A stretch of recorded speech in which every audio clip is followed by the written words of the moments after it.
ಎಲ್ರಿಗೂ ನಮಸ್ಕಾರ. ನಾನು ಇವತ್ತಿನ ವಿಡಿಯೋದಲ್ಲಿ ಹೋಮ್ ಮೇಡ್ ಪಾನ್ ಮಸಾಲ ಮಾಡೋದು ತೋರಿಸ್ತಾ ಇದ್ದೀನಿ.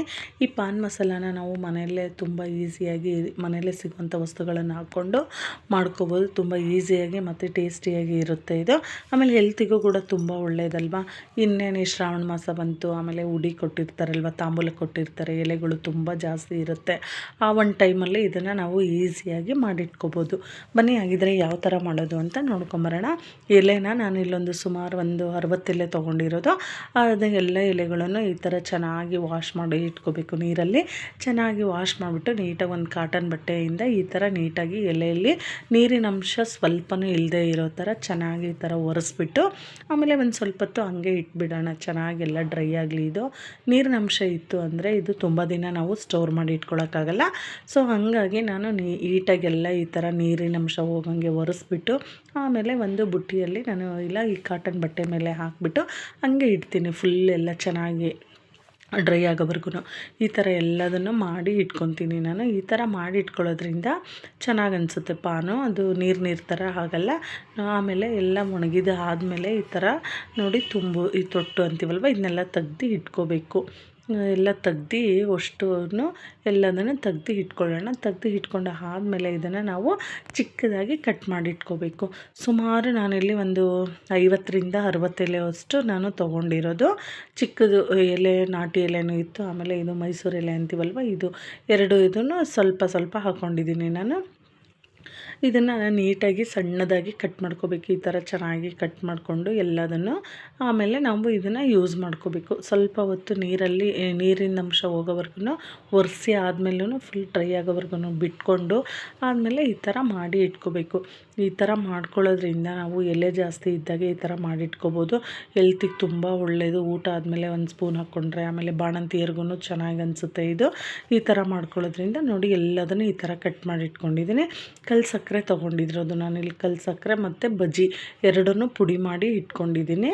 ಆಮೇಲೆ ಇದಕ್ಕೆ ಇನ್ನೇನೇನು ಐಟಮ್ಸ್ ಬೇಕು ಅಂದರೆ ನಾನು ತೊಗೊಂಡಿರೋ ಒಂದು 60 ಎಲೆ ಕ್ವಾಂಟಿಟಿಗೆ ಇಷ್ಟಾಗಿದೆ ಅದು ಎಲೆ. ಈ ಒಂದು ಎಲೆ ಕ್ವಾಂಟಿಟಿಗೆ ನಾನು ಒಂದು 3/4 ಬಟ್ಲಷ್ಟು ಅಡಿಕೆ ತೊಗೊಂಡಿದ್ದೀನಿ. 1 ಸ್ಪೂನು ಅಜ್ವಾನ, 1-2-3 ಸ್ಪೂನಷ್ಟು ಸೋಂಪು ಕಾಳು ತೊಗೊಂಡಿದ್ದೀನಿ. 1 ಸ್ಪೂನಷ್ಟು ಸಾಕು ಓಂಕಾಳು. ಆಮೇಲೆ ಕಲ್ಲು ಸಕ್ಕರೆ ಸ್ವಲ್ಪ ಪುಡಿ ಮಾಡಿಟ್ಕೊಂಡಿರೋದು, ಬಜ್ಜಿ ಕೊಂಬು ಅಂತೀವಲ್ವ ಅದನ್ನು ಪುಡಿ ಮಾಡಿಟ್ಕೊಂಡಿದ್ದೀನಿ. ಇನ್ನು ಗಸಗಸೆ, ಒಣ ಕೊಬ್ಬರಿ ತೊಗೊಂಡಿದ್ದೀನಿ. ಗಸಗಸೆ 1 ಸ್ಪೂನು. ಇನ್ನು ಏಲಕ್ಕಿ ಒಂದು 5 ತೊಗೊಂಡಿದ್ದೀನಿ. ಲವಂಗ 10 ಲವಂಗ ಇಟ್ಕೊಂಡಿದ್ದೀನಿ. ಇನ್ನು ಸ್ವಲ್ಪ ಸುಣ್ಣ, ನಾವು ಸುಣ್ಣ ಏನು ಹಾಕೋತೀವಲ್ವ ಅದನ್ನು ನೋಡಿಬಿಟ್ಟು ಸ್ವಲ್ಪನೇ ತೊಗೊಳ್ಳಿ. ಕೆಲವರಿಗೆಲ್ಲ ಸುಣ್ಣ ಜಾಸ್ತಿ ಆದರೆ ಆಗಲ್ಲ, ಸ್ವಲ್ಪನೇ ಕಡಿಮೆನೇ ಹಾಕ್ಕೋಬೇಕು. ಇನ್ನು ಲಾಸ್ಟಲ್ಲಿ ತುಪ್ಪ ತೊಗೊಂಡಿದ್ದೀನಿ. ಇವಾಗ ಒಂದು ಫ್ರೈ ಪ್ಯಾನ್ ಬಿಸಿಗಿಟ್ಟು ಅದನ್ನು ನಾವು ಫಸ್ಟ್ ಏನೇನು ಡ್ರೈ ರೋಸ್ಟ್ ಮಾಡ್ಕೋಬೇಕು ಅವನ್ನೆಲ್ಲ ಡ್ರೈ ರೋಸ್ಟ್ ಮಾಡ್ಕೊಳ್ಳೋಣ. ಫಸ್ಟು ನಾನು ಇಲ್ಲಿ ಸೋಂಪು ಕಾಳನ್ನ ಆದಷ್ಟು ಲೋ ಫ್ಲೇಮ್ ಇಟ್ಕೊಂಡು ಅದು ಸ್ವಲ್ಪ ಡ್ರೈ ರೋಸ್ಟ್ ಮಾಡ್ಕೋಬೇಕು. ಟೇಸ್ಟ್ ಚೆನ್ನಾಗಿ ಬರುತ್ತೆ ಈ ಥರ ಫ್ರೈ ಮಾಡ್ಕೊಳ್ಳೋದ್ರಿಂದ. ಇದಕ್ಕೆ ತುಪ್ಪ ಹಾಕಿದರೆ ಚೆನ್ನಾಗಿರಲ್ಲ ಬಿಸಿ ಮಾಡ್ಕೊಳ್ಬೇಕಾದ್ರೆ. ಸೊ ಹಂಗಾಗಿ ಬರೀ ಡ್ರೈ ರೋಸ್ಟೇ ನಾವು ಮಾಡ್ಕೋಬೇಕು. ಕಲರೆಲ್ಲ ಚೇಂಜ್ ಆಗಿ ಸ್ವಲ್ಪ ಚಟ್ಪಟ ಅಂತಿರುತ್ತೆ. ಇಷ್ಟಾದರೆ ಸಾಕು. ಇದು ಸೋಂಪು ಕಾಳು ನೋಡಿ ಇವಾಗ ಗೊತ್ತಾಗ್ತಾ ಇದೆ ಅಲ್ವಾ, ಕಲರ್ ಕೂಡ ಎಲ್ಲ ಸ್ವಲ್ಪ ಚೇಂಜ್ ಆಗ್ತಾಯಿದೆ, ಸ್ವಲ್ಪ ಡುಮ್ಮಕ್ಕಾಗ್ತಾಯಿದೆ. ಇಷ್ಟಾದರೆ ಸಾಕು. ಇದನ್ನೆಲ್ಲದನ್ನು ಫ್ರೈ ಮಾಡಿಕೊಂಡು ಒಂದು ತಟ್ಟೆಯಲ್ಲಿ ಇಟ್ಕೊತಾ ಇದ್ದೀನಿ. ಇನ್ನು ನೆಕ್ಸ್ಟು ಓಂಕಾಳು ಮತ್ತು ಬಜ್ಜಿ, ಗಸಗಸೆ, ಏಲಕ್ಕಿ, ಲವಂಗ ಇದಿಷ್ಟನ್ನು ಡ್ರೈ ರೋಸ್ಟ್ ಮಾಡ್ಕೋಬೇಕು. ಕೊಬ್ಬರಿನ ನಾನು ಒಂದು ಸ್ವಲ್ಪ ತುರಿದು ಇಟ್ಕೊಂಡಿನಿ. ನಿಮಗೆ ಕೊಬ್ಬರಿ ಸ್ವಲ್ಪ ಜಾಸ್ತಿ ಇಷ್ಟ ಆಗೋರಿಗೆ, ನನಗೆ ಕೊಬ್ಬರಿ ಅಡಿಕೆಯಲ್ಲಿ ಪಾನಲ್ಲಿ ಜಾಸ್ತಿ ಬೇಕು ಅಂದರೆ ಇನ್ನೊಂದು ಸ್ವಲ್ಪ ಜಾಸ್ತಿ ಹಾಕ್ಕೋಬೋದು. ನಾನಿಲ್ಲಿ ತೊಗೊಂಡಿರೋ ಒಂದು ಕ್ವಾಂಟಿಟಿಯಲ್ಲಿ ಕೊಬ್ಬರಿ ತುರಿನ ಒಂದು 3 ಸ್ಪೂನಷ್ಟು ತೊಗೊಂಡಿರೋದು. ಇದನ್ನೆಲ್ಲ ನೋಡಿ ಲೋ ಫ್ಲೇಮಲ್ಲಿ ಇಟ್ಕೊಂಡು ಡ್ರೈ ರೋಸ್ಟ್ ಮಾಡ್ಕೋಬೇಕು. ಇಷ್ಟಾದಮೇಲೆ ನೆಕ್ಸ್ಟು 1 ಸ್ಪೂನಷ್ಟು ತುಪ್ಪ ಹಾಕ್ಬಿಟ್ಟು ಅಡಿಕೆ ಏನು ತೊಗೊಂಡಿದ್ವಿ ಅಲ್ವ ನಾವು, ಈ ನುಚ್ಚಡಿಕೆ, ನೀವು ಮನೇಲಿ ಯಾವ ಥರದ ಅಡಿಕೆ ತೊಗೊಂಡಿರ್ತೀರೋ ಅದನ್ನು ಆ ಅಡಿಕೆನ ಈ ಥರ ಚೆನ್ನಾಗಿ ತುಪ್ಪದಲ್ಲಿ ಲೋ ಫ್ಲೇಮಲ್ಲಿ ಇಟ್ಕೊಂಡು ಕೈ ಆಡಿಸ್ತಾನೆ ಅದು ಕಲರ್ ಚೇಂಜ್ ಆಗೋವರೆಗೂ ಅದು ಘಮ ಬರುತ್ತೆ. ನಾವು ಅಡಿಕೆ ಉರಿಬೇಕಾದ್ರೆ ಆ ಥರ ಒಂದು ಘಮ ಬರೋವರೆಗೂ ಅದು ಗೊತ್ತಾಗುತ್ತೆ ನಮಗೆ, ಕಲರೆಲ್ಲ ಚೇಂಜ್ ಆಗೋದು. ಆ ಥರ ಚೆನ್ನಾಗಿ ಹುರಿದ್ರೆ ಅದು ಅಡಿಕೆ ಗಟ್ಟಿ ಇರಲ್ಲ, ಸ್ಮೂತಾಗಿ ಆಗುತ್ತೆ. ನಾವು ಈ ಥರ ತುಪ್ಪ ಹಾಕಿ ಸ್ವಲ್ಪ ಬಿಸಿ ಮಾಡೋದ್ರಿಂದ ಆದಷ್ಟು ಲೋ ಫ್ಲೇಮ್ ಇಟ್ಕೊಂಡು ಬಿಸಿ ಮಾಡಬೇಕು. ಟೇಸ್ಟ್ ಕೂಡ ಚೆನ್ನಾಗಿ ಬರುತ್ತೆ ಈ ಥರ ಬಿಸಿ ಮಾಡೋದ್ರಿಂದ. ತುಪ್ಪ ಹಾಕ್ಕೋಬೋದು, ಇಲ್ಲಾಂದರೆ ಕೊಬ್ಬರಿ ಎಣ್ಣೆ, ಒಳ್ಳೆ ಶುದ್ಧವಾಗಿರೋ ಒಂದು ಕೊಬ್ಬರಿ ಎಣ್ಣೆ ಸಿಕ್ಕರೆ ಕೊಬ್ಬರಿ ಎಣ್ಣೆ ಹಾಕ್ಕೋಬೋದು. ಕೆಲವ್ರಿಗೆ ತುಪ್ಪ ಇಷ್ಟ ಆಗದೆ ಇರೋರು ಎಣ್ಣೆನೂ ಹಾಕ್ಬಿಟ್ಟು ಬಿಸಿ ಮಾಡ್ಕೋಬೋದು. ನಿಮ್ಗೆ ಮನೆಯಲ್ಲಿ ಯಾವುದು ಇಷ್ಟ ಆಗುತ್ತೋ ಅದನ್ನು ನೋಡಿಬಿಟ್ಟು ಹಾಕ್ಕೊಳ್ಳಿ. ಇಲ್ಲಿ ನಾನು ತುಪ್ಪ ಹಾಕ್ಕೊಂಡೆ ಬಿಸಿ ಮಾಡ್ತಾಯಿದ್ದೀನಿ. ಇದನ್ನು ಈ ಥರ ಬಿಸಿ ಮಾಡ್ಕೊಳ್ಳೋದ್ರಿಂದ ಅಡಿಕೆ ಗಟ್ಟಿ ಇರುತ್ತಲ್ವ, ಅದು ಸ್ವಲ್ಪ ಸ್ಮೂತ್ ಆಗುತ್ತೆ. ಆಮೇಲೆ ಈ ಬಾಣಂತಿಯವ್ರಿಗೆಲ್ಲ ಕೊಡ್ತೀವಿ ಅಲ್ವಾ, ಅಗಿಬೇಕಾದ್ರೆ ಅವ್ರಿಗೆ ಪೇನ್ ಅನಿಸಲ್ಲ. ಈ ಥರ ಮಾಡಿಬಿಟ್ಟೆ ಕೊಡೋದು ನಮ್ಮ ಸೈಡಲ್ಲಿ ಬಾಣಂತಿಯವ್ರಿಗೆಲ್ಲ. ತುಪ್ಪ ಹಾಕ್ಬಿಟ್ಟು ಅಡಿಕೆ ಪುಡಿ ಮಾಡಿ ಕೊಡ್ತಾರೆ. ಈ ಥರ ನೋಡಿ ಇಷ್ಟ ಆಗಿದೆ. ಈಗ ಅಡಿಕೆ ಕಲರ್ ಎಲ್ಲ ಚೆನ್ನಾಗಿ ಫ್ರೈ ಆಗಿದೆ, ಕಲರ್ ಚೇಂಜ್ ಆಗಿದೆ. ಇವಾಗಿನ ಅಡಿಕೆ ಅದನ್ನು ಬೇರೆ ಸಪ್ರೇಟಾಗಿ ಇಟ್ಕೊಂಡಿದ್ದೀನಿ. ಇನ್ನು ಮತ್ತೆ ಒಂದು 2 ಸ್ಪೂನಷ್ಟು ತುಪ್ಪ ಹಾಕ್ಬಿಟ್ಟು ತುಪ್ಪಕ್ಕೆ ನಾನು ಅದು ಸ್ವಲ್ಪ ತುಪ್ಪ ಕರಗಿದ ಮೇಲೆ ವಿಳೆದೆಲೆ ಏನು ಕಟ್ ಮಾಡಿ ಇಟ್ಕೊಂಡಿದ್ನಲ್ವ, ಆ ವಿಳೆದೆಲೆ ಹಾಕಿ ಮತ್ತು ಸಕ್ಕರೆನ ನಾನೇನು ಜಜ್ಜಿ ಪುಡಿ ಮಾಡಿ ಇಟ್ಕೊಂಡಿದ್ನಲ್ವ, ಸಕ್ಕರೆ, ಆ ಸಕ್ಕರೆನೂ ಹಾಕಿದ್ದೀನಿ. ನಿಮ್ಗೆ ಇಲ್ಲಿ ಇನ್ ಕೇಸ್ ಸಕ್ಕರೆ ಸಿಗದೇ ಇದ್ದರೆ ಮಾಮೂಲಿ ಸಕ್ಕರೆ ಯೂಸ್ ಮಾಡ್ತೀವಲ್ವ ಮನೆಯಲ್ಲಿ, ಒಂದು 2 ಸ್ಪೂನ್ ಸಕ್ಕರೆ ಹಾಕ್ಕೋಬೋದು. ಬಟ್ ಸಕ್ಕರೆ ಹೆಲ್ತಿಗೆ ತುಂಬ ಒಳ್ಳೆಯದು ಅಲ್ವಾ. ಸೊ ಹಂಗಾಗಿ ನಾನು ಇಲ್ಲಿ ಪಾನ್ ಮಸಾಲೆಗೆ ಇದು ಸಕ್ಕರೆನೇ ಯೂಸ್ ಮಾಡ್ತಾ ಇದ್ದೀನಿ, ಬಿಳಿ ಸಕ್ಕರೆ. ನಿಮ್ಗೆ ಕೆಂಪು ಸಕ್ಕರೆ ಬೇಕು ಅಂದರೆ ಕೆಂಪು ಸಕ್ಕರೆನೂ ಹಾಕ್ಕೊಳ್ಳಿ. ಸಕ್ಕರೆ ಹಾಕೋದ್ರಿಂದ ಟೇಸ್ಟ್ ಚೆನ್ನಾಗಿ ಬರುತ್ತೆ ಈ ಪಾನ್ ಮಸಾಲದಲ್ಲಿ.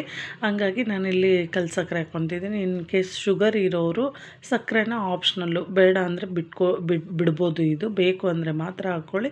ಶುಗರ್ ಇರೋರಿಗೆ ಹಾಗೇನೂ ಮಾಡ್ಕೋಬೋದು ಈ ಸಕ್ಕರೆ ಹಾಕ್ದಂಗೆ. ಬಟ್ ಸಕ್ಕರೆ ಹಾಕೋದ್ರಿಂದ ಟೇಸ್ಟ್ ಚೆನ್ನಾಗಿ ಬರುತ್ತೆ ಈ ಪಾನ್ ಮಸಾಲದಲ್ಲಿ. ನೋಡಿ, ಈ ಸಕ್ಕರೆ ಹಾಕ್ಬಿಟ್ಟು ಈ ಥರ ಚೆನ್ನಾಗಿ ಎಲೆದು ಕಲರ್ ಚೇಂಜ್ ಆಗೋವರೆಗೂ ಕೈ ಆಡಿಸ್ತಾನೆ ಇರಬೇಕು. ನೋಡಿ, ಕ್ವಾಂಟಿಟಿನೂ ಎಷ್ಟು ಕಡಿಮೆ ಆಗೋಯಿತು.